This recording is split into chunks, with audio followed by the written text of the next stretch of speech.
So the more experience athletes get put in these reactive situations, the more they start to learn subconsciously.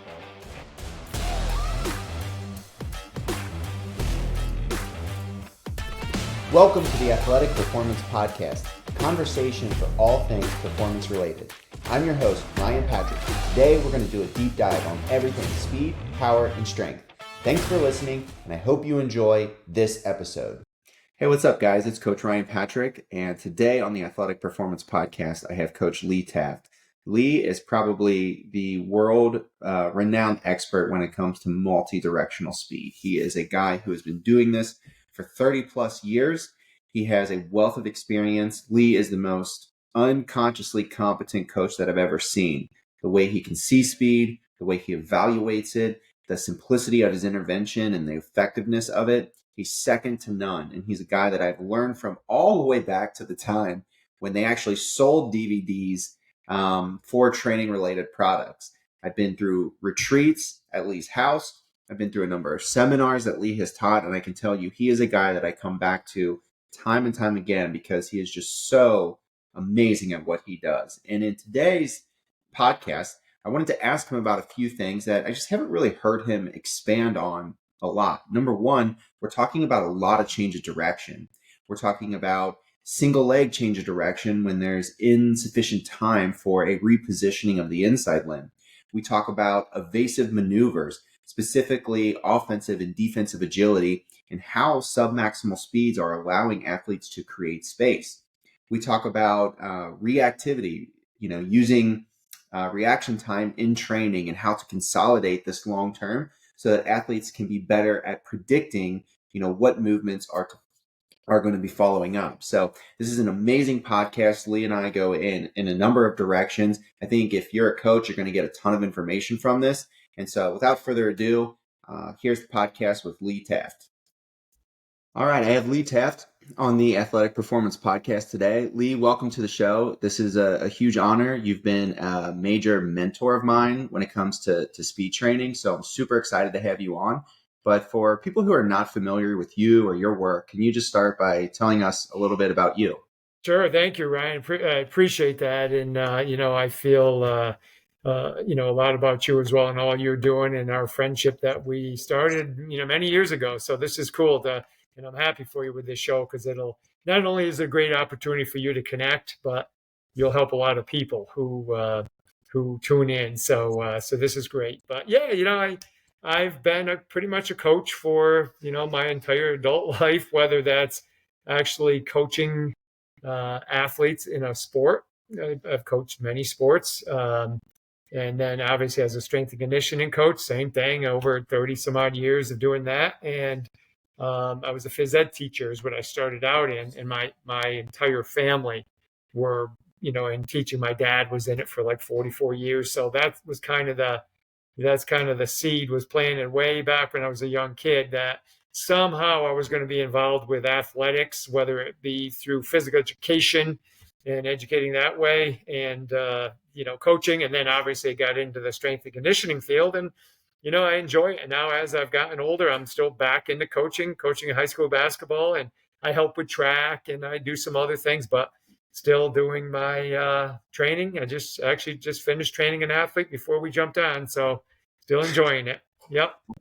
That's awesome. I think everybody in this field, one way or another, was an athlete and potentially at some level just a failed athlete. We were all trying to crack the code with respect to how to actually make ourselves better and eventually all these other athletes. Yes, without a doubt. And it's funny. We talk about this a lot. And I think many years ago when we were together with it, we had a group of us together years ago. I think we talked about, it's funny how like your personal interest or talents kind of drive your interest in the strength and conditioning field.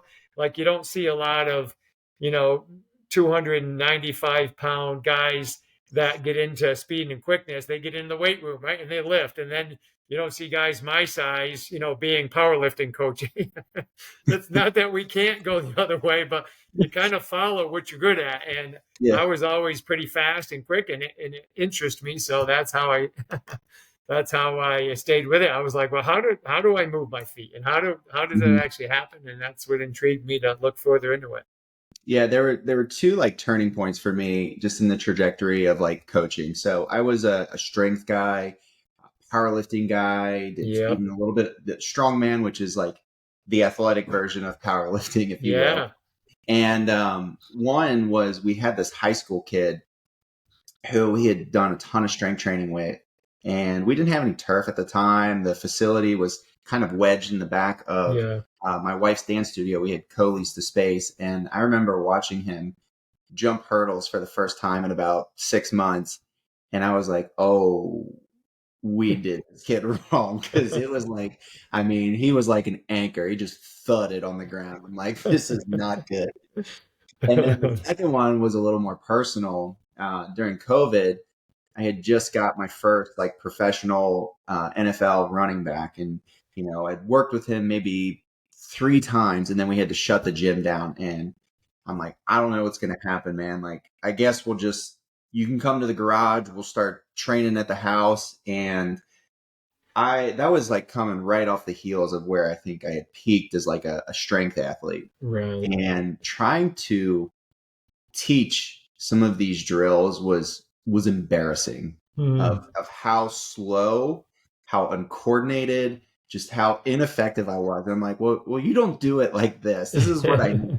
And luckily these guys are wired and they can figure it out. But Yeah. man, it was tough. But I think it plays right to your point of like you just kind of drawn to what you're good at. I guess for me until you're not. Yeah, yeah, no, absolutely. And then we figure, and it's funny, as much as I love speed, I really love strength training. I mean, I love all aspects of it, everything from, whether we talk Olympic lifting or powerlifting or, traditional type strength training or kettlebell. I love them all. I really enjoy them. But I followed a niche of speed and I wanted to research it and study it more. So yeah, it's kind of cool though. If you look through our industry, you can kind of tell what they're good at, what they were good at when they were younger because they follow it. So, Yeah. yeah, Well, you're definitely known for speed. I think that's what most people are going to be interested in. So I want to yeah, I want to shift right into some of these questions I have because I think they're going to go at length. But I want to lead off talking about change of direction. So anyone familiar with your work has heard you discuss the lateral gait cycle. You've talked about shuffles versus the lateral run, which some people still kind of call the crossover. yep, But when we talk about like this dynamic sporting movement, there's this essential component to changing direction, the preparation for how you need to reorient your body, and then also the deceleration that precedes it. And so I want to start super broad and just ask you to first talk about what you're looking for in an efficient change of direction task. yeah. It's a really good question because this is one that never dies. You get certain the pendulum swings in our profession on different areas, and in speed, deceleration never goes away. It's an important thing because we understand it's important for performing well, but also for injury prevention and efficiency of movement. So there's two things, Ryan, we look at. Number one, if I'm training for change of direction relative to a specific drill, 5-10-5, 5-0-5, different types of shuttles, my methodology, my approach, my assessment, my eyes are attracted to different things. Then if you're asking me, how do I evaluate a racquetball player or a tennis athlete, a basketball player, football player, changing direction in their sport? Because they're two different things.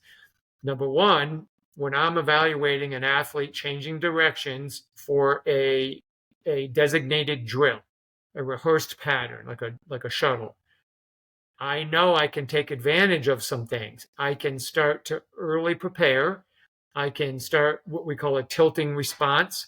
I can start tilting, which gives me an angle of entry into the ground, typically with my inside leg first, then my outside leg. And if my shoulders are in front of those foot plants, meaning they're heading back in the direction I want to go to, I should be really efficient. It should be fairly easy for me to gain some elastic response and come out of it. Now, if I'm watching an athlete for the first time, or maybe they're just not very good at it and they've done it a lot of times, but they're not very good, and I notice that they prepare late, they get too close to the line and they prepare late, which causes them to plant a little bit more underneath their center of mass versus out in front of it or behind it, depending on which way you're looking at it. And if the shoulders do what I might call like a sway action or a shoulder dump action, if that happens, we're going to see a much negated pattern of reaccelerating it, which we call a change of direction, but it's really reaccelerating again. But if I'm watching an athlete do it live, so I'm guarding you, or I'm marking you in soccer, or I'm chasing a tennis ball and changing directions really quick, and I'm going to look for something different. I won't look for this same reactive tilting response as early. I won't look for reorienting their body earlier, like in a rehearsed pattern.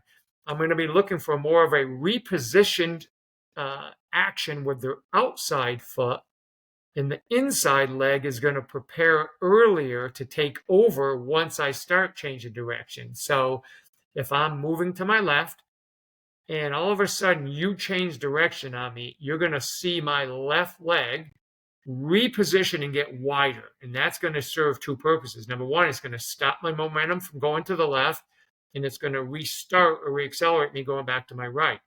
My inside leg is going to begin the preparation of rotating open so it can take over my body weight once I start going back.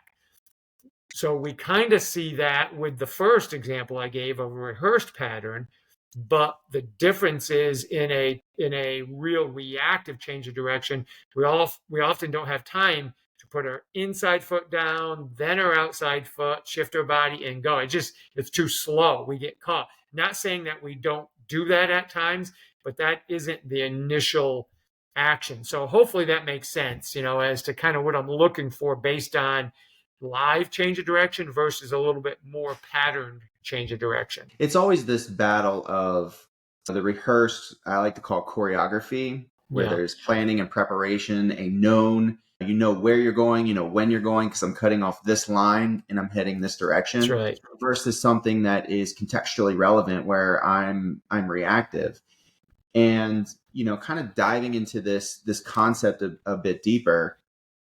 How does some of this change with regard to the angle of attack? And so the first thing that comes to mind for me is, some kind of transition. So if I'm a guy that's on offense and I'm making a speed cut to attack open space downfield, or if I'm a defender and I'm kind of backpedaling, my change of direction now might be 180 degrees from some kind of retreat to forward. So I'd like to just hear about some of the differences in what you're seeing in kind of live action with these athletes. Yeah, definitely. So let's go to your first example. Let's say if we're talking football and we're running like what we might call a skinny post, which just simply means I don't take a very sharp cut at all. I'm just trying to really run by someone as fast as I can, but I got to create a little bit of an angle so that, I can create a passing window.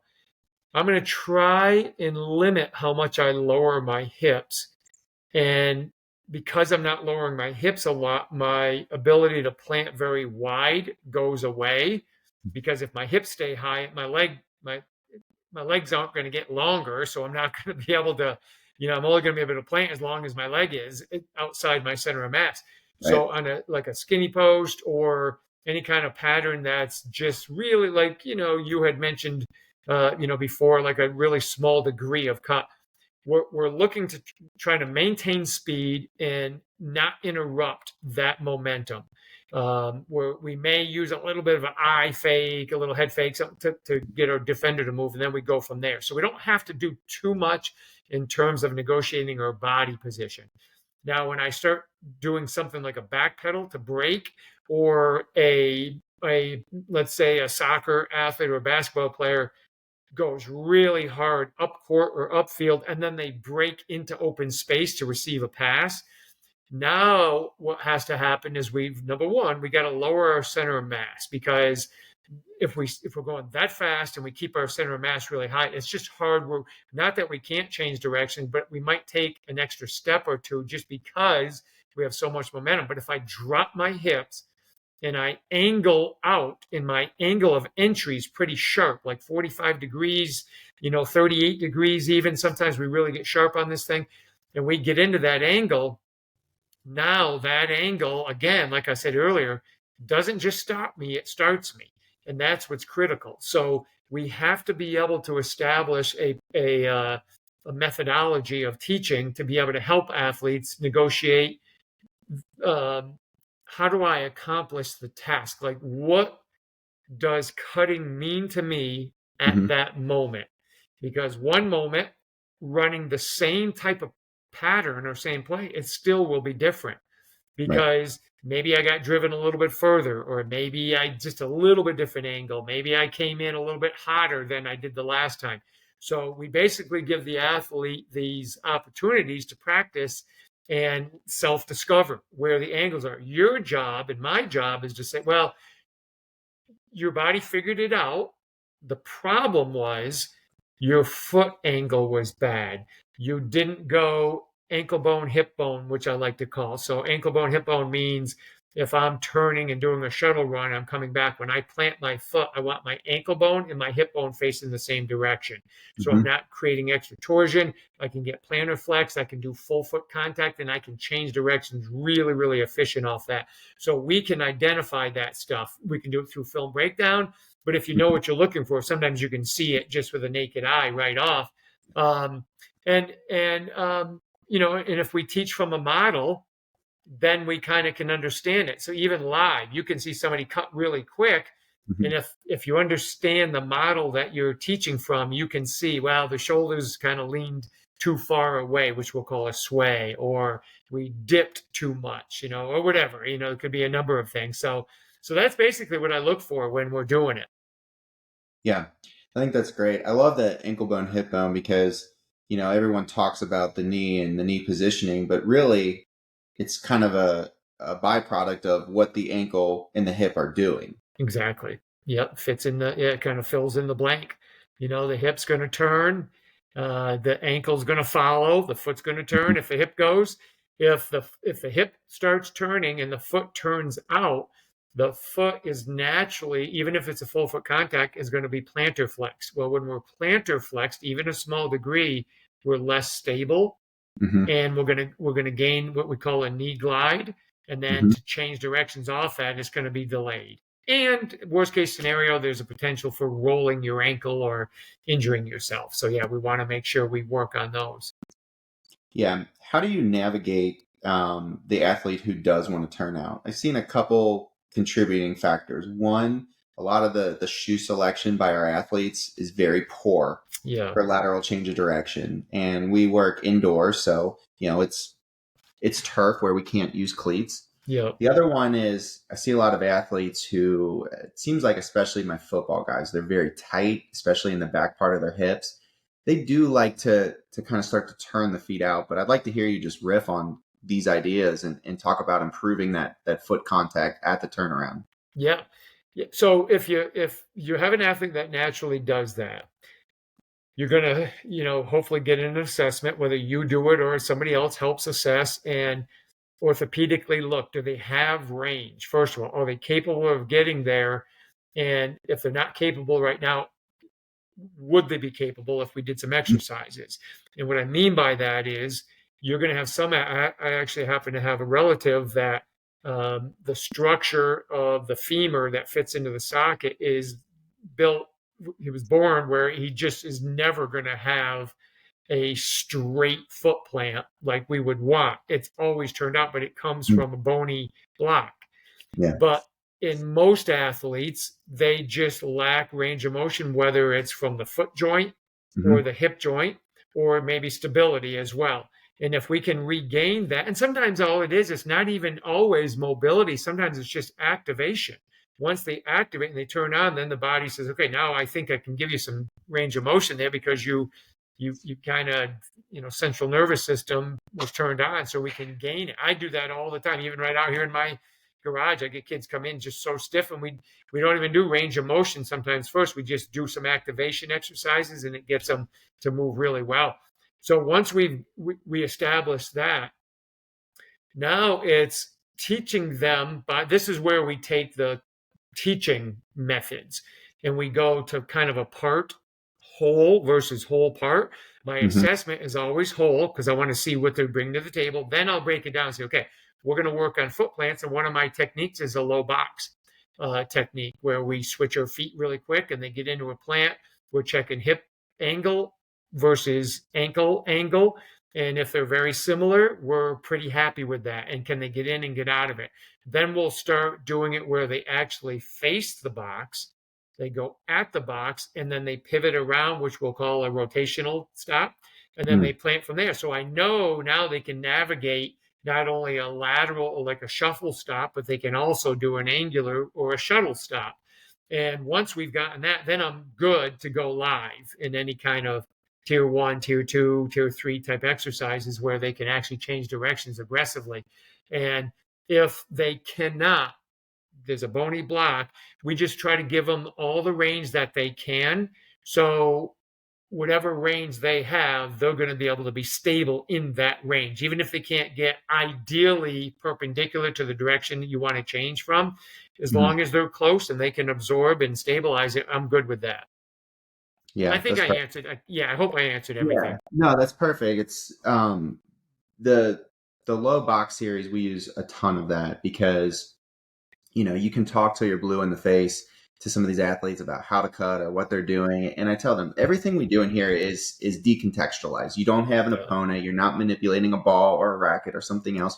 We're just working on some things that are going to be, kind of feed forward into speed. But the that's low right. box, the thing I love about it is, especially for a lot of our, athletes, they're kinesthetic in the sense that they want to feel Yeah, what it's like, and that I can't find a better way to quickly replicate the demands of cutting that many times in a row without crazy high forces or crazy high entry velocity. It just allows them to feel this, and it's almost instantaneous how quickly yeah. they can transfer that back to a drill or some kind of task that we're doing. It does. It does. And again, I always say to my athletes when we do it, I'm like, guys, I'm getting 6 times more reps with you than if Mhm. I at these speeds because I'll do it a lot with bands, so I Yes. can replicate more momentum.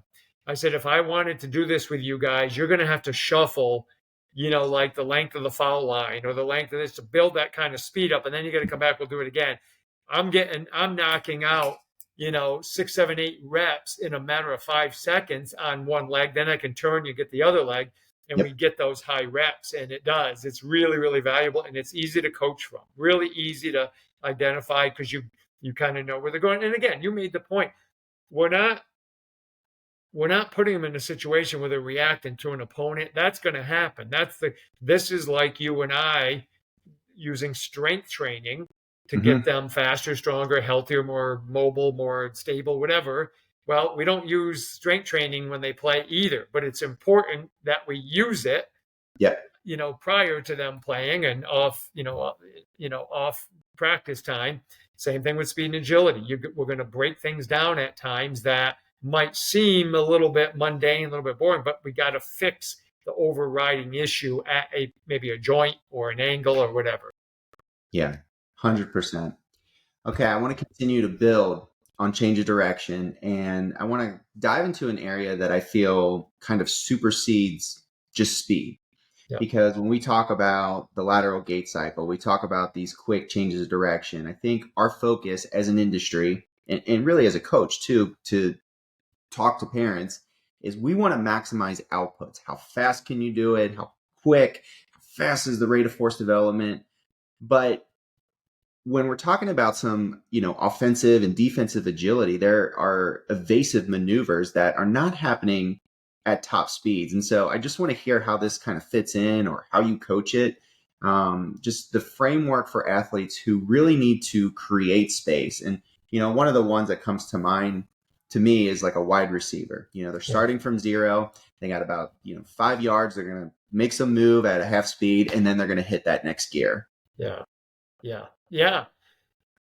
That I would say, I many years ago I wrote an article on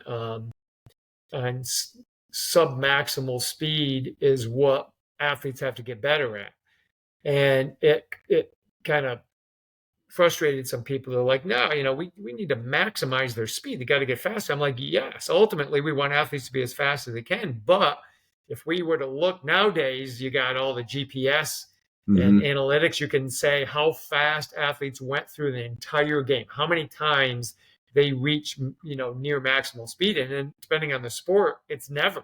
Like they Yeah. never reach maximal speed. Now they might reach maximal speed for that sport, but that's not their personal maximal speed. So we have to understand that. So one of the things that we want to be able to do is, first of all, help these athletes understand um, what pace is, what change of pace, what deceptive speed is, deceptive Mm-hmm. quickness. Um, I was talking with a coach the other day. I was actually in Indiana at a college doing a workshop with a basketball program, and we got talking about how perception, like what the athlete sees occurring and how quickly they decide, is more important than sometimes being super, super fast. Mm-hmm. Because if we're late decision makers, doesn't matter how fast you are, you're always going to be late on the first couple steps. But an athlete that perceives really, really quickly, they have the ability to, change a direction. To either, if they're offensively, it's an offensive change of direction, which is offsetting what the defender's trying to do, versus if I'm a defender, my change of direction is countering the offensive player's change of direction. So I've always said this: the ability of a defender to change direction and an offensive change, if you compare the two, the defensive person has to be more efficient, simply because they're always behind the eight ball. They don't know what's going to happen until it happens, as where an offensive player does.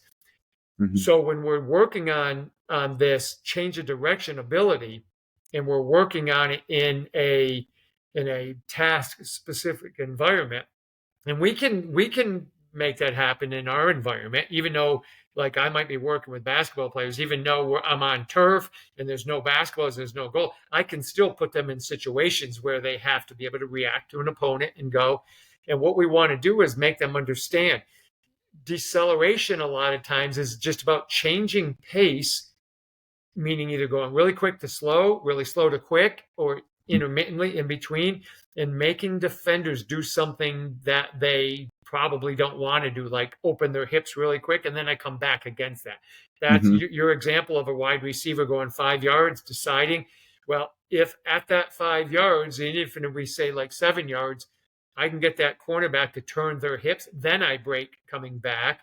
Mm-hmm. Doesn't matter if the cornerback's faster than me. I've got them going the other way using a lateral run step. Now they got to renegotiate that as I'm already in my break to open space. So when we look at this as a coach, we're really trying to evaluate, can the athlete manipulate their pace, and those change of direction patterns that they use should fit cleanly within that pace change. You know what I'm saying? If that makes sense. Yeah. It's yeah. It's always about, because sometimes if I lower my hips, I'm telling you something, even subconsciously. I'm telling you I'm probably slowing down. But if I can do that just minuscule amount of time and then accelerate again, drive out, I've got you stopped, and now I've got you in my back pocket. I have you moving. So I think that's a lot of the stuff you and I can help our athletes with, is understanding how to manipulate pace. And that determines our change of direction a lot of times when it's not maximal speed. Yeah, I love that. And I'm going to kind of jump around on the questions here because I think Yeah. this really opens a door for this. We talk about this, I guess they call it perception action coupling, right? So I'm making a decision. And I don't think lights, like, number one, obviously cones aren't going to juke you. So, Right. you're just running a pattern. The lights, you see athletes touching lights and doing different things. And I think there's an element of reactivity to that, but the light doesn't counter to what move and response that you make, right? So Right. when I'm on the field, me and my defender or opponent, it's this chess match of back and forth of how we're trying to move and manipulate and take space and create space. But I'd like to, kind of with this idea, I'd like to talk about one, what are some of the physical prerequisites when it comes to these change of direction tasks? You talked about deceleration. So, what can we do in the gym to help some of this? And then second, I'd like to hear you expand a little bit on some of the ways we can improve the decision-making speed of our athletes. Yeah, that's a great question. So the first one, if we have a model of what change in direction looks like, and let's take all kinds of change of direction. A backwards to forward, so we might be using a T-step, could Mm-hmm. be using a vertical heel. We might be going forward, and then all of a sudden we kind of turn our hips, what we call a rotational stop. And now I'm going to change directions and then go back. It could be a lateral shuffle. Do I have the ability to get through my foot and my ankle? Do my hips have the ability to support my lower body, my knee position by hinging really well, or do I get it from my low spine rounding over because I don't have great mobility in my hip? So I always look at that first. I was mentioning I just worked with an athlete just before we get on here, and soccer player, pretty high level soccer player coming off a bulging disc. Um, just an athlete that spends a lot of time playing, not enough time training, and Right. just got overworked and ended up just having a play happen in a game and ended up having back pain. Mm. I kept telling them, you got to go get this looked at because I think I know what and it was a bulging disc. Anyway, lacked range of motion in certain areas. And so those are the things we were addressing now. Because if we can get into proper ankle dorsiflexion, we can gain full foot contact, which gives us maximal friction. And I don't want people to be confused. I'm not saying play on your heels. I'm saying full foot contact. I got a size 10 foot. If my knees pushed forward far enough because I can dorsiflex, Yep. the weight is going to be on the upper third. It's going to be on the ball of my foot. Just because Right. my heel's touching doesn't mean the weight's on my heels. And we can identify that by the shin angle, right? So we got to have that first. Once we have that ability, and I have the integrity within my core, core, whatever that means, but we call it core. Everybody knows what I'm talking about Right. when I say that. If my abdominals and my core muscular can help me be real stable when I plant, and it doesn't make me take extra steps because I'm not real stable, can't stabilize my pelvis and my spine, I'm Mm-hmm. really good. So position of the foot, position of the hip, and the ability to stabilize my upper body are critical for change of direction. Now, we can test that on the table. We can do that, but ultimately we got to test it. That's where I think a 5-10-5, 5-0-5, uh, you know, uh, a two shuffle, change of direction, all these things come into play because all I'm looking at, can you hit a position? I don't care about reaction at that time. I just want to know, can you hit the position? Once we have that established, then we can start saying, okay, what does this athlete look like when they're forced to make a decision? Okay, first of all, Ryan, before I go, does that make sense? The first part, Yes, and then absolutely. we'll go into the decision making stuff. So here's the cool part. This is the stuff that I think we're getting better at as a industry, as a profession. Mhm.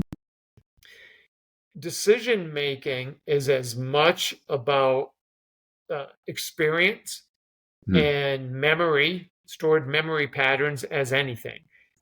So if I took a 7-year-old and I did these kind of intricate reactive or I made them chase a partner or something like that, they're going to do it. Yep. Probably not going to be super efficient, probably going to get juked out several times. If I took that same athlete 5 years later, okay, and they had been doing these drills the whole time, they're going to be way better regardless of how much faster they got, stronger they got, more mobile they got, regardless of that, simply because they gained memory long-term memory, not short-term, long-term memory of those patterns. And they're going to have greater perception, which means I'm that guy, that kid. I'm the 7-year-old now that's 5 years older, and I kept competing against you. My memory is going to tell me, okay, Ryan likes to do this first, and when he leans this way, he's going to do that because that's the Mhm. tell. That's his is like a bad poker player. They go like this every time they have. You're going to give me something that's going to tell me. I only know that through experience because the first time you do that you show me something, Mhm. it doesn't mean anything because I have nothing to reference it to. So the more experience athletes get put in these reactive situations, the more they start to learn subconsciously. And it happens at a subconscious level. It happens well before they consciously think of it. Well, Mhm. that's relative because well before means still nanoseconds. Yeah. But when that's what makes decision making occur. So now, can those change of direction patterns that you were asking about be really efficient in this decision making environment to Mm. accomplish a task? And really clean moving athletes are typically pretty experienced athletes. In other words, they've seen it before, they've done it, and it doesn't matter if they're young or old. It just have they been in that environment, and can they just perceive it early enough, which is again is a subconscious thing, and then consciously they react and they go. So that's the interesting part to me. That's what I'm always looking at. And I can see it with my basketball kids that I'm a high school coach of right now, my varsity team. I can see the kids who just delay, they just freeze. And I can see the kids who are moving before the play is actually transpired. They're the ones that just innately have that ability to see the tell. They can tell what's coming before it happens. Yeah. So I mean, the old adage is repetition is the mother of learning, right? So Yeah. somebody like me going against an NBA guy, I'm going to be the Windows 95 software where you've got the spinning hourglass, right? And they've already dunked the ball and everyone's back down the court. That's right. But an athlete who's had exposure to those athletes at those speeds is going to be able to react and perceive a majority of those movements. Obviously, they're still the elite of the elite. That's right. I don't want to veer off topic too quick because I know this can go down the whole youth rabbit hole, which I've heard you talk at length about on Yep. Mike's podcast. But just from a surface level view, more competition is not necessarily what you're saying in order to get these repetitions. So, what kind of practice is going to be most useful for these athletes?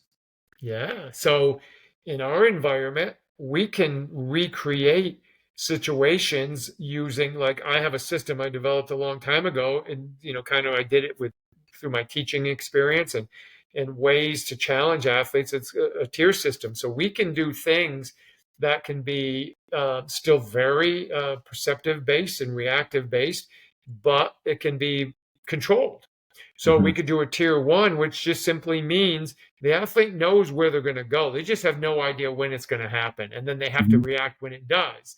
But we've increased their odds of moving more efficient. But for coaches, especially young coaches learning our field, it helps them be able to identify because they know which way the athlete's going to go. So they can already be ready for it. Mm-hmm.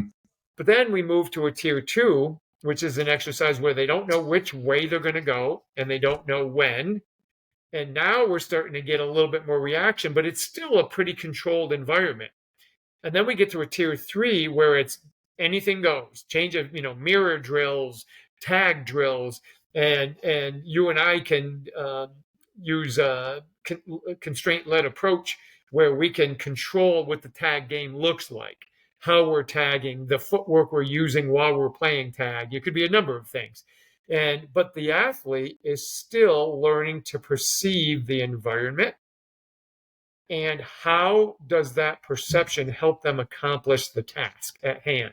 Mm-hmm. And the task is whatever we say it is. It could be Right. getting who gets to this cone first, or who tags who first, whatever. It doesn't matter. So even though we're not actually having them play basketball or soccer or rugby or whatever, we can still put them in environments where they're learning to read body tilts, and Mm-hmm. they're learning to read, like you had mentioned and talked about lights. And I've always talked about lights as not being an efficient way to train what we're trying to train in athletes. Now, I think they're cool to see who can get there quickest. Yeah. The problem is what makes us good. Decision making is based usually on some kind of action by an opponent or a ball. It's moving closer, it's further, it's at an angle, it's at a different speed. I only have so much boundary space left. I Right. can't get that with lights. The athlete has to perceive something that other opponent or ball is doing, and that makes me react at a certain speed, a certain angle, a certain depth, a certain height. Yep. Those are the things that get lost. And again, I'm not, the lights are fine, but just know why you do it. I always say you can break the rules as long as you know the rules, Yeah. and what rules do you want to apply by? So yeah, so that's what I think we can do to help these athletes without having them go to game after game and travel and do that. We can still work on that stuff and Yeah. have really good success with it. Yeah, I've never seen more unique body shapes than small-sided tag. Somebody Oh trying to yeah. avoid being tagged. You know, the Oh, kids it's funny. and everyone laughs because it is a good time. But Yeah. I really appreciate that perspective because I mean I tend to agree with you. I think the lights are valuable. The reaction time is pretty cool, but there's always again I just think of it as a chess match. You know, I do one thing, you respond. Now the ball's kind of on me to react to that, and Yeah. and so goes the game for 60 minutes or whatever. That's right. Can Uh, can I can I say something really quick, Ryan, here that I Please. think maybe your listeners will find interesting? I've read this many times in different resources and all. They did a test with Robert Pujols, who, for those who don't know, is one of the greatest hitters we've had. He's a longtime baseball player, could really, really hit. Well, they did a test with him on reaction time, and they went into it thinking he's going to be an unbelievable reaction time, and they said he was below average, wasn't very good reaction time, but what he had was tremendous perception. So Mm, he could see arm slot angles. He could see where the if the pitcher was tilting their shoulder and maybe going to throw a slider or a different type of pitch. And that's experience. That's repetition. It's stored memories because he's seen it so many times.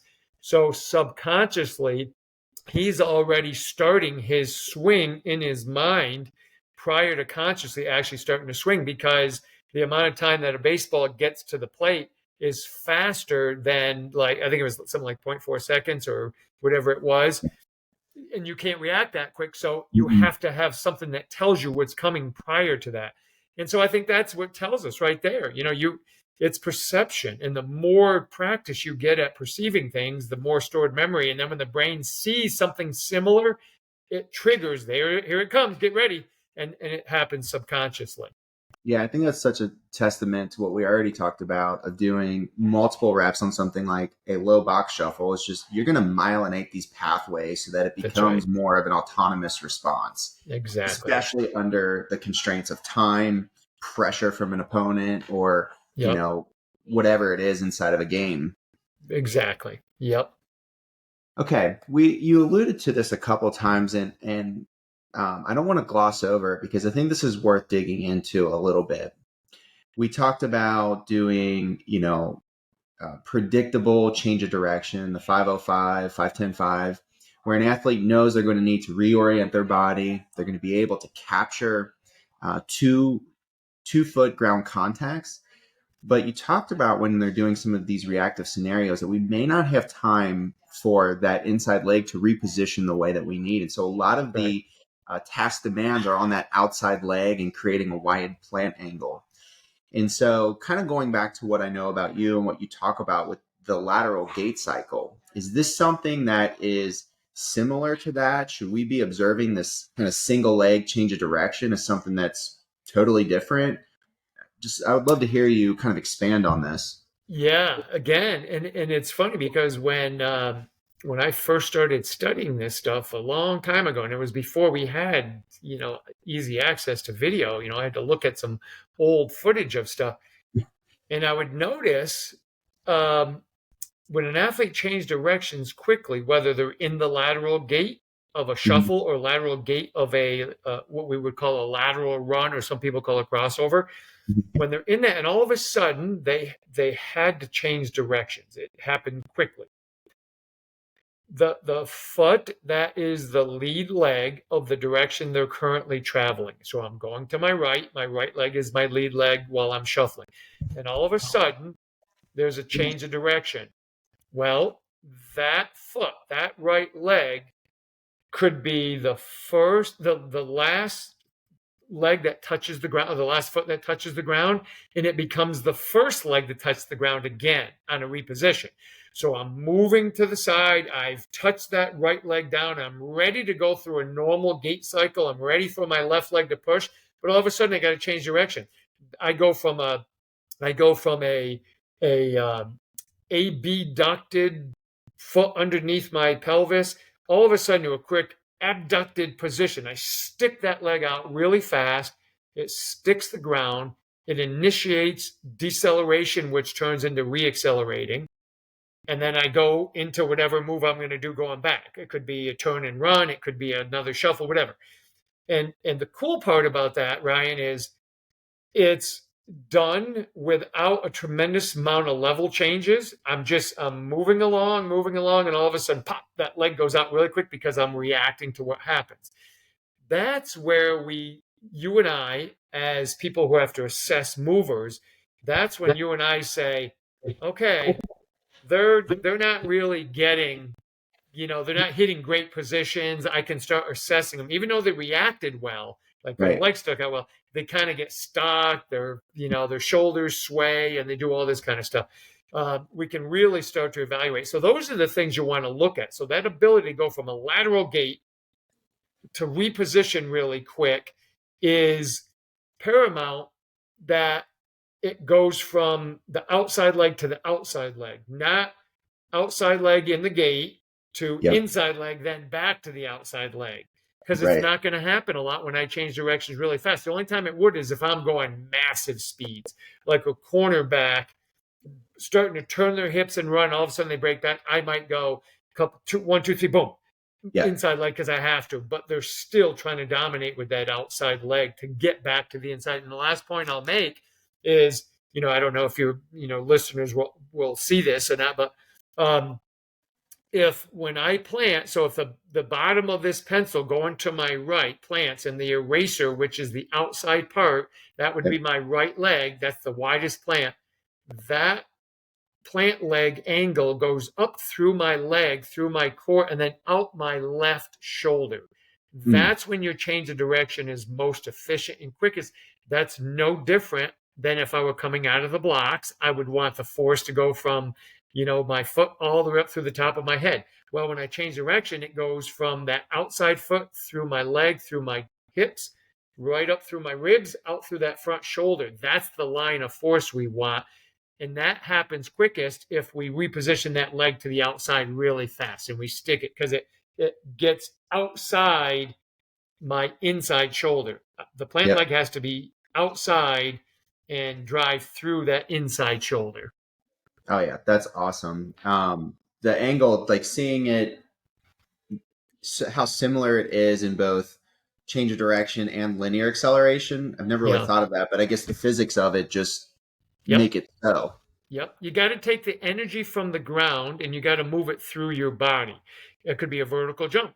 It Hmm. could be a guy stealing second base, getting a good jump. It could be a track athlete, or in our case, it could be a guy or an athlete changing directions. Hmm. The energy into the ground has to come back out, action reaction. It's got to go through the body. If my body's bent over too much, or I rear up too much, or I over rotated, I'm going to still be able to move, but I'm not going to efficiently use that energy coming from the ground. Right, right. That makes perfect sense. So let's take these concepts, and I'm just gonna kind of lay out what I feel like are two hypothetical athletes, kind of on Yeah. opposite sides of the spectrum that I would assume most people listening to this have worked with. Yeah. One, I think of the kind of underpowered young athlete. I'll use like a young female, for example, Yep. who may not have some of the foundational qualities that are going to allow her to descend levels in a cut. And I almost Right. feel like there's maybe a brain thing going on where it's like they know if they go deep and hard into this cut that they may not come back out. Yeah. And on the other side, I see my guys, the football guys, who have done so much strength training that their pecs are almost touching their thigh in the bottom of a cut. There's Yeah. tremendous sway, as we've talked about. And so I'd like to hear just your thoughts on how to approach these different athletes in this context. Yes. So there's other things, but the three primary things I always look at when I'm evaluating an athlete, and they're not moving super efficiently. So in the first case, this young lady, the three things we look at is it a skill acquisition issue? Like, does she just not know how to do the skill? Probably Mm-hmm. not. But she understands change of direction. That's not the issue. Is it a biomechanical issue? Well, could be. Or is it a strength power issue? And we would probably say, yeah. So she might not be hitting the biomechanical position simply because she doesn't have the strength to do so. Mm-hmm. So, one of our first things that we want to do is implement a strength program, but, and that's going to take time, but if we start doing things to neurologically make her very effective and very efficient, almost potentiated, we can really quickly change that. Sometimes in one session, make her better. So Yep. it could be doing things like a band resisted acceleration out of the change of direction posture you want. Put them in that Mm-hmm. position, load them, get multiple reps at this higher impulse rate because they have to push harder into the ground because you got this band. Do it, do it, do it. Get all those motor units turned on, get everything firing. Try to get it in a sequence where they're getting great extension of from dorsiflexion, knee extension, hip extension, spine extension out of the cut. Rep it, rep it, rep it. Just keep just like we would low box stuff. Keep doing it and then have them go live again. I have had multiple athletes instantly change and become look like all of a sudden they gained all their strength. Well, they didn't. All they did was become much more coordinated in that moment. And we did that by potentiating them and getting them more, CNS wise turned on, right? So we can do that, but then we got to get them stronger. We just got to keep working, make sure they have adequate quad strength to be able to manage the deceleration, adequate hamstring and hip strength to be able to handle extra rotation and stuff like that. And then really, really good lower leg foot strength, Achilles, soleus, all that stuff has to be really good so they can, get in and out of cuts. And then obviously the upper body is really important. Get them strong there. Yep. Take the other athlete. Do you have any comments on that first athlete? No, no, that's You're good. fantastic. Okay. Now the other athlete, obviously, strength isn't an issue. Skill acquisition, probably not. If they're an athlete, they probably know the drill, change of direction. That's not the issue. Um, uh, but like biomechanically, they're struggling because maybe they lack um, not necessarily skill acquisition, but the programming of a fluid pattern. Like they're just stiff and they're tight and they're not well coordinated because they haven't worked that. They've worked a lot of force production, different ranges of motion that just trying to increase range, their power, their strength in the weight room, but they haven't been as dynamic. So for that athlete, we'll start doing things such as 180 runs. We'll do the 7 patterns. What we're trying to do is quickly supersede their desire to produce high levels of force with body awareness and spatial awareness exercises that start to free up their movement capacities, give them range of motion. Obviously, we're going to work on range of motion, stretching, and stuff like that. But once you start to unleash their ability to have body and spatial awareness, now they can get back into a coordinated pattern of getting into those cuts and out of it. Got to make sure they can regain ankle range of motion, hip range of motion, free their ribs up to be able to get in and out of plants and cuts and turn in and out of them really well, stuff like that. But I'm really big on if I can get them moving again, like I said, I love 180s because that's a dissociative type drill. All the 7 patterns of acceleration, sprinting, lateral shuffle, all that stuff really starts to free them up. So those are the ways that I would kind of start with the athletes. No, I love that because I always think about these guys. They're so concentric all the time that it's almost like nothing ever turns off. So they're just Yes, rigid throughout their entire movement. And I don't know how much you've played with force plates, but their curves, instead of being this nice smooth line, is just jagged. You can just tell yeah, they're actively trying to pull themselves into the range of motion, and they're actively trying to push out, and it's just very, very, very stiff. And I that's always right. one of the like a golf swing is something I think a lot of athletes, even if they don't golf, understand. I'm like, there's like a pulse of activity and muscle activation, and then there's a relaxation so you can get into the backswing.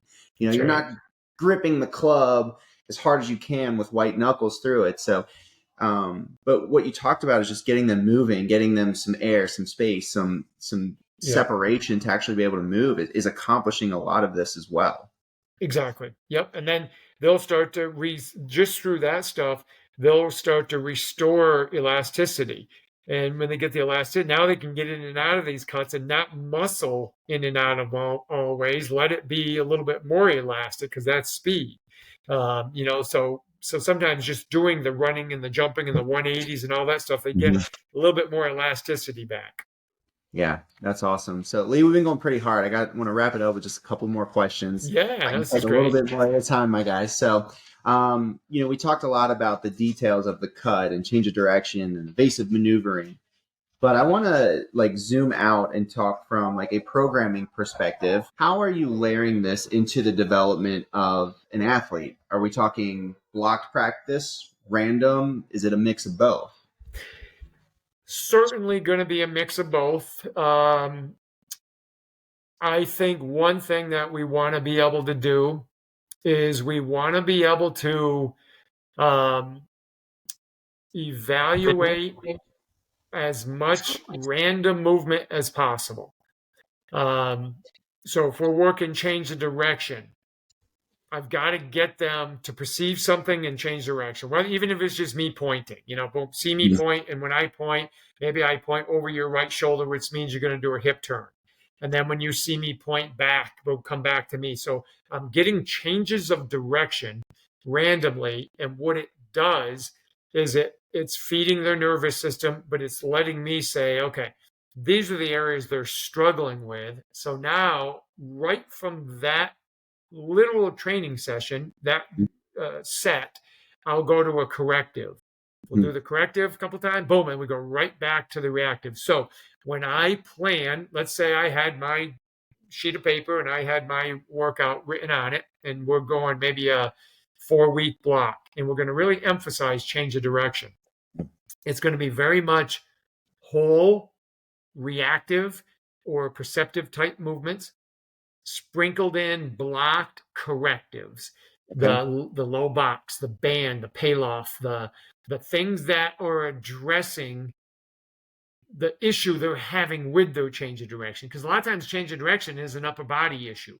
So that's when I'm going to hit a fake throw. I'm going to hit a payoff pulse or a payoff, tap step or something like that. And that's going to drive the pattern that I want them to do. Then we go right back to see if it's making a difference right off. Because sometimes it's just they're not turned on in that pattern.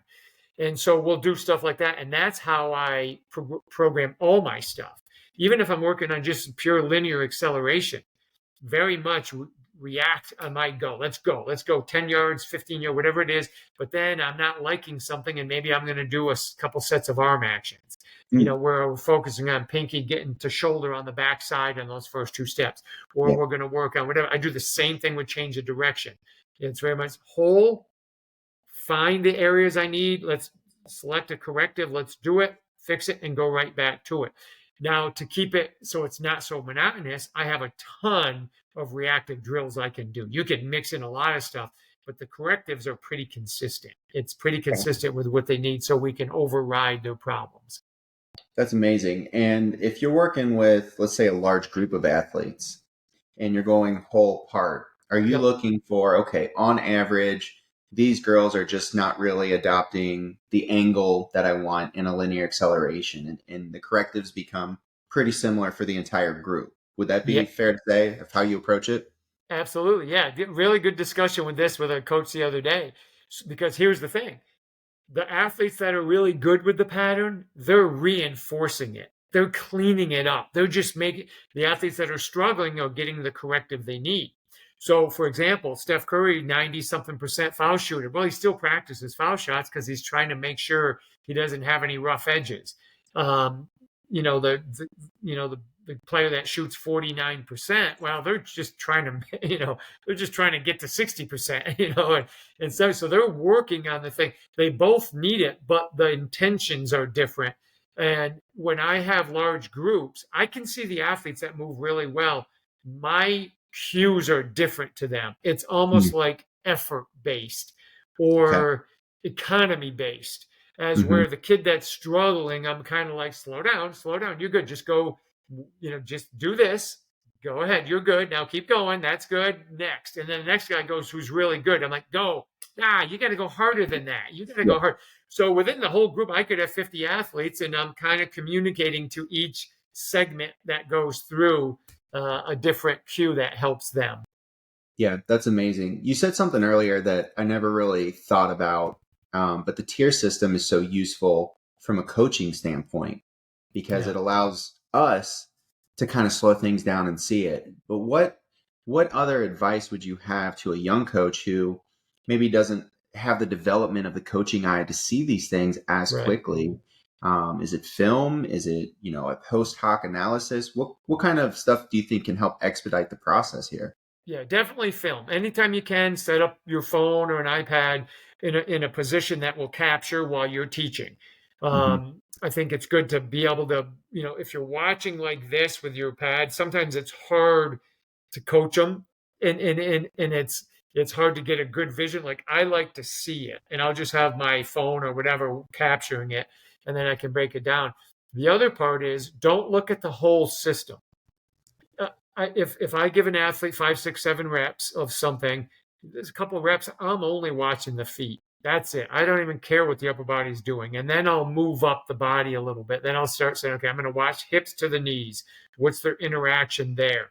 So a young athlete now all of a sudden can start to capture these little compartments.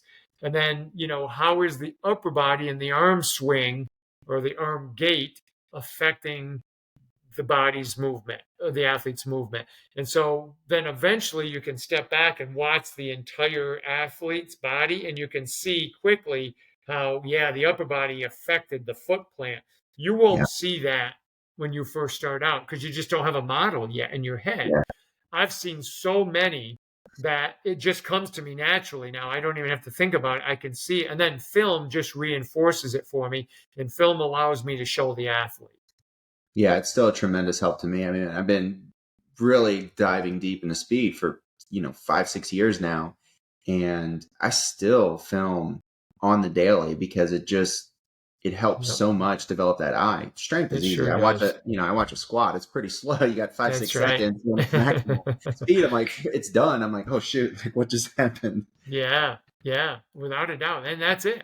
And it's just like we as it's funny. I'll say this to young coaches who just get into the field. They'll say to their athletes, "You got to be patient. It'll come." And so I'm always saying to them, "You Yeah, got to be patient.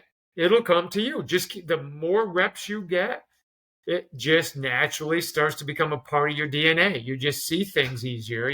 Same thing with coaching a sport. I'm a much better basketball coach now than I was when in 1989 when I first started coaching in high school. I knew what I knew back then. Now I know what I didn't know back yeah, then, and I'm able to override that. yeah. That's awesome. Lee, this has been absolutely amazing conversation. Thank you so much for sharing your thoughts. Thanks for your insight. And just very quickly, I got two quick questions for you. Yeah. One, what's next for you?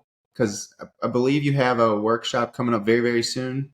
Yes. Yeah. Thank you. First of all, thanks for having me on. This was fun. I can't believe that's an hour already. I That know. went really fast. Um, but yeah, we have a workshop. Got a few things going on here, but yeah, I'm going to head out west with Coach Robert Dose Remedios. He and I are going to do a workshop, and looking forward to that. And then I've got some events going on. I'm running my camps and speed camps and stuff, and I'm starting. Obviously post COVID still. I'm starting to do more consulting again, working with programs and colleges and teams and organizations and clinics and kind of introducing my model over 1 day, 2 day workshop. So we're starting to do more of that.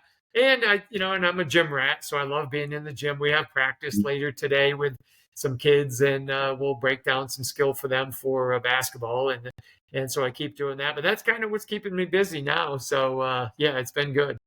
You're in Florida. You got to be in the pickleball pipeline by now.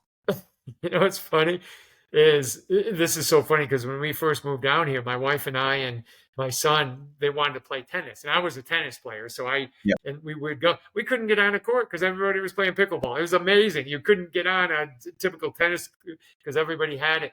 And I thought I would be doing more with pickleball, and I haven't. But I'm telling you, it's not for lack of people because pickleball is hopping. And I'm telling you, it's the fastest growing sport in America, and you'll see it on TV now. What you're doing is you're getting these high level tennis players who couldn't quite make and win tournaments in tennis going to pickleball, and they're winning pickleball tournaments. So yeah, it's a popular sport now. Okay, last question. Paris 2024 Summer Olympics. What are Lee Taft's favorite events to watch? Obviously, a big one for me this year is going to be the 3-on-3 basketball. I got a nephew who's on the on the Olympic team, Jimmer. So that's a big one. Obviously, all the basketball stuff. I'm a huge track and field. Love it. Can't wait for that to come up. And then, I love really any of the competitions that are huge rivalries.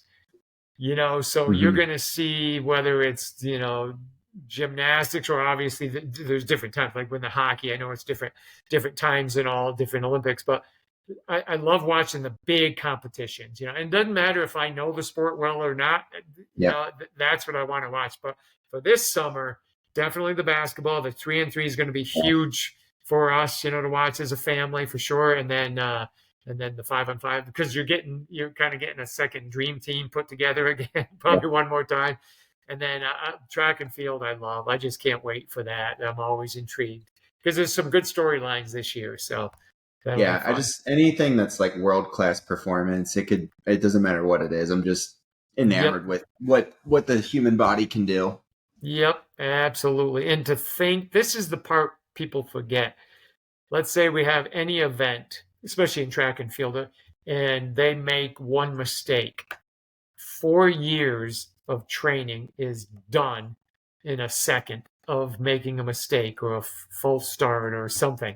And that's when you start talking about pressure. It's one thing to play whatever basketball game for 82 games, all right, you lost, you feel bad, but you're in the Olympics and you miss the foul shot. Well, you don't get another chance for 4 years or you may never get a chance again, depending on how old you are. So you age out fast. That's 2, right. 3 Olympics tops for most people. Exactly. That's tough. Be All fun. right. Well, if somebody's looking for you online, wants to find out more information, where would you direct them? Yeah, thank you. If they do anything at Lee Taft, I'm pretty active. I try to be really active and answer people questions and I like to create conversation. Sometimes it ticks people off, but I'm trying to get people to talk about certain topics. So I kind of have fun with it because people think that I'm taking it as serious as, the argument. I'm just trying to make people think and say, look, why are you doing that when you're not thinking of the overall cost of what you're doing? So anywhere social media, and then if they go to leetaft.com, they can pretty much find anything we're doing. All right, man. Well, thank you so much for coming on. I appreciate your time. This was truly an honor, man. Thank you, Ryan. No, this was an honor for me as well. I appreciate it. That was a lot of fun. All right. Take care. Take care. If you enjoyed this episode, please remember to rate and review us with 5 stars only. Then subscribe so you can get all the latest updates.